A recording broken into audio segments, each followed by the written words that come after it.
सम्मानित मंच और सभागार में उपस्थित सभी विद्वत्गण, दिल्ली विश्वविद्यालय के विद्यार्थी और सबको मेरा जय भीम। अपनी बात शुरू करने से पहले एक दो तीन चीज शेयर करना चाहती हूँ। वो ये कि अभी पिछले दिनों मुझे ब्रिटिश कोलंबिया जाने का अवसर मिला और इन 4-5 सालों में जब से नई सरकार सत्ता में आई है, कनाडा, जापान, लंदन और यूएसए में 4-5 जगह गई। वहां पर लोगों की जो सोच है वर्तमान सरकार को लेकर वो ये है कि इंटरनेशनल लेवल पे मोदी जी बहुत अच्छा काम कर रहे हैं। मुझे एक भी व्यक्ति ऐसा नहीं मिला जिसने जरा सी आलोचना करना भी उचित समझा हो। प्राइवेटाइजेशन उनके फिट बैठता है और एफडीआई तो पहले ही हमारी सरकार ने, उससे पहले की सरकार शुरू कर चुकी थी। तमाम जितने भी लोगों से मेरी मुलाकात हुई सबने ये कहा बहुत अच्छा कर रहा है। ये मैं आपको बताना इसलिए चाहती हूं कि आज जिस तरीके का मीडिया, स्ट्रीम मीडिया, जो मुद्दों को छोड़कर जो पूरे वैश्विक स्तर पे जो चर्चा में है वो पॉजिटिवनेस दिखाई देती है। और मुझे कहने में ये गुरेज नहीं कि जो बाहर जो लोग देखते हैं, पढ़ते हैं, सुनते हैं, वो लोग हैं जो मेन स्ट्रीम के मीडिया को ज्यादा देखते हैं और उससे एक ऐसी इमेज वर्तमान सरकार की बन चुकी है जिससे उनको ये लगता है कि भारत में सब कुछ ठीक है, सबका विकास है, सबका साथ है। एक छोटा सा उदाहरण अभी मैं 2 दिन पहले का बताती हूं। आपको याद होगा अभिषेक शर्मा जी जब बोल रहे थे, उन्होंने भी जिक्र किया दलित मुद्दों का। मैं भी एकदम करंट का ही 2-3 मिनट में बात करने की कोशिश करूंगी। तमिलनाडु में स्कूल में बच्चों को बैंड पहनाए गए ताकि उनका आइडेंटिफिकेशन अच्छे से किया जा सके। नंबर 2, कर्नाटका में बीजेपी के ही एमएलए को मंदिर में घुसने नहीं दिया। नंबर 3 जिसकी मैं चर्चा करना चाहती हूं वो ये कि अभी इंडिया हेड पे ट्यूसडे को मुझे पैनल में बोलने का अवसर मिला। वहां पर जो मेरे साथी थे बीजेपी के, वो ये कोशिश में थे कि वो ये बता पाए पूरी पब्लिक को कि देश में सबका साथ है और सबका विकास है। मैंने उनसे एकदम तुरंत बाद ये जवाब दिया कि सबका साथ, सबका विकास, लेकिन दलितों का विनाश। यही वजह है कि आप नेगेटिव चीज को भी, जो एक माइंडसेट जो डेवलप होता जा रहा है, जिसका उदाहरण है हमारे सामने। हम जानते हैं राष्ट्रपति जी को भी मंदिर में घुसने नहीं दिया था। हम जानते हैं कि अभी बीजेपी के खुद के एमएलए के साथ ये व्यवहार है। हम ये बहुत अच्छी तरह जानते हैं कि लोकसभा के अध्यक्ष जो सीधा कहते हैं कि ब्राह्मण ही सारी चीजों का जनक है, तो सारी की सारी जमात को, सारे के सारे भारत की जनता को वो डिग्रेड करते हैं। जब आप जाति का ग्लोरिफिकेशन करना शुरू कर देते हैं, बात वहीं से शुरू होती है। और आपको जानकर हैरानी होगी कि उन लोगों ने मेरे को देख के संस्कृत में बोलना शुरू कर दिया। लेकिन प्रॉब्लम ये थी कि उनको ये पता नहीं था कि मुझे संस्कृत भी आती है। और मैं ये बता दूं कि मैं संस्कृत डॉक्टरेट जेएनयू से हूं, जहां का अभी आपने जिक्र किया। मेरे ही विश्वविद्यालय के हैं नजीब जी, जिनका आज तक कोई अता पता नहीं। ऐसे कितने नजीब हैं जिनको गायब कर दिया? क्या रोहित वेमुला के जाने के बाद जो इंस्टीट्यूशनल मर्डर था, ऐसा कोई एक्ट बना पाए हम लोग जिसका एक लार्ज स्केल पे प्रभाव पड़ता? हम जानते हैं कि यूनिवर्सिटीज को डैमेज किया जा रहा है, एक तरफ से लिया जा रहा है तो दूसरी तरफ दे दिया जा रहा है। अभी करंट में एलआईसी को जितना पैसा था उसका लेके और कॉर्पोरेट को दे दिया गया। आम आदमी जो अपने बच्चों के रोजी रोटी से खर्चा निकाल के एलआईसी तक लेके जाता है, उनका क्या हाल होगा? इसका मतलब मैं कहना बस इतना ही चाहती थी कि एक इमेज ऐसी डेवलप की गई है जो पूरे माइंडसेट को आधार में लेकर चलती है।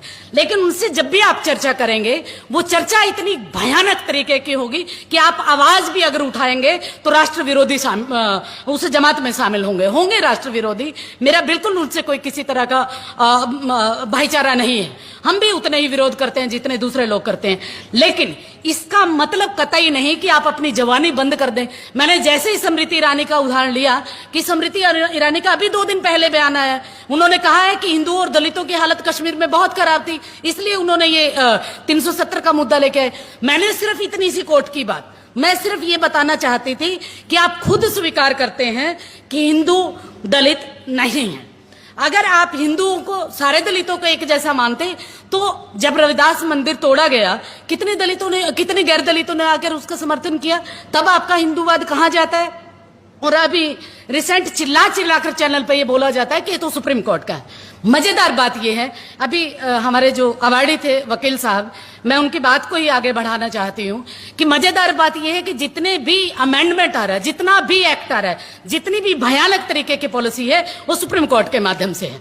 चाहे वह रिजर्वेशन का मामला हो, यूनिवर्सिटीज में रोस्टर के माध्यम से, कान यहां से पकड़ने के बजाय नीचे से पकड़ा, क्योंकि सब जानते हैं रिजर्वेशन का अगर हम विरोध करेंगे, सरकार मतलब आम आदमी को बहुत अच्छी तरह समझ आती है कि रिजर्वेशन को खत्म करने की बात चल रही है, लेकिन रिजर्वेशन शब्द न यूज करके आप रोस्टर का मुद्दा उछालिए।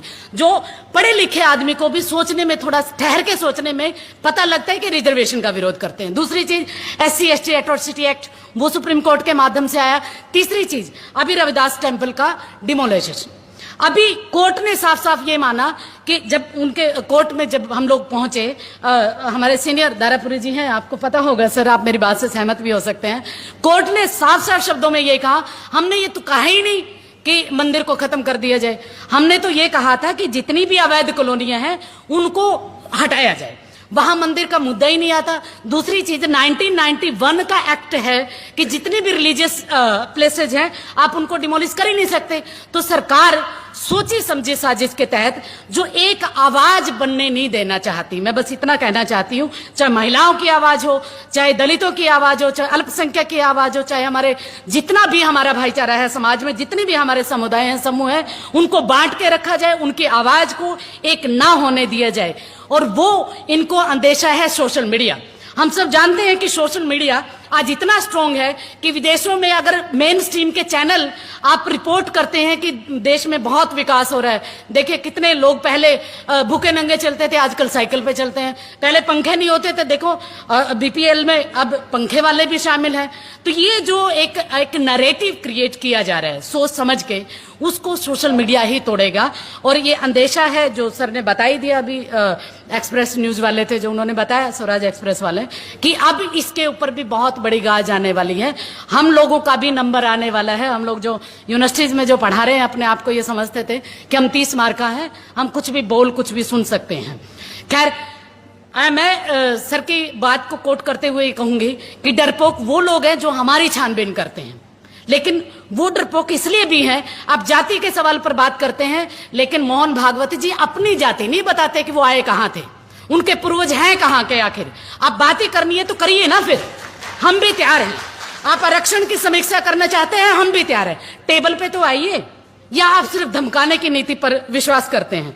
मैं सिर्फ लास्ट लाइन में एक कविता के माध्यम से अपनी बात समाप्त करना चाहूंगी, माफ करूंगी, मैं 2 मिनट से ज्यादा ले लिया। असल में पेशे से टीचर हूं तो 2 मिनट में बात मैं कर भी नहीं सकती थी। हम चीखेंगे,